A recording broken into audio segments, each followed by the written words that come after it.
Good afternoon, everyone. I'm Nancy Ward, the Director of the California Governor's Office of Emergency Services, and we're here today to update you on California's response to the ongoing storms.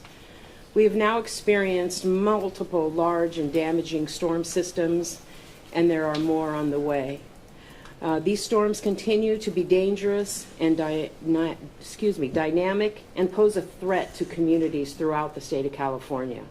We've experienced destructive flooding of homes and infrastructure, levee breaches and overtopping, mudslides, hurricane-force winds in many of our communities, and even had a tornado touch down in Northern California. But let me emphasize, we are not out of the woods yet.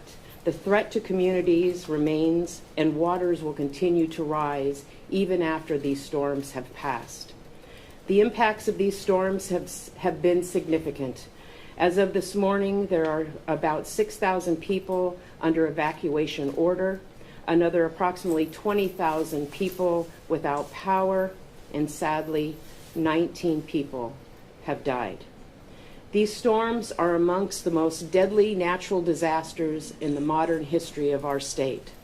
Among the Central Coast, we also continue to monitor mudslides, erosion, and deep-seated landslide susceptibility. We are also coordinating closely with the officials in Monterey County, Santa Cruz, and Merced, whose regions we expect to continue to be vulnerable to these next 2-3 storm systems, and to include the possibility of a complete cutoff of the Monterey Peninsula. We have also pre-positioned emergency response resources, including the National Guard, to the Santa Barbara area to assist in clearing debris and preparing for the next round of storms. To keep California safe, the full weight of the federal and state government has been rapidly deployed to try and protect our impacted communities. Since President Biden's approval of a federal disaster declaration, we have been working hand in hand with our federal colleagues from FEMA, the Coast Guard, the Army Corps of Engineers, and others to deploy critical air resources and emergency supplies to several of our vulnerable areas. And we are extremely appreciative of all that they have done and all that we will need them to continue to do.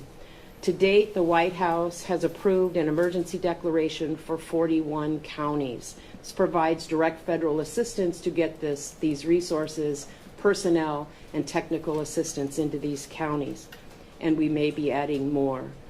Lastly, even as we continue to anticipate more storm systems, the state continues to take rapid action to pre-position our resources and focus on those areas that we know in the next 2 to 3 storm systems over the next 3 to 4 days will be critical.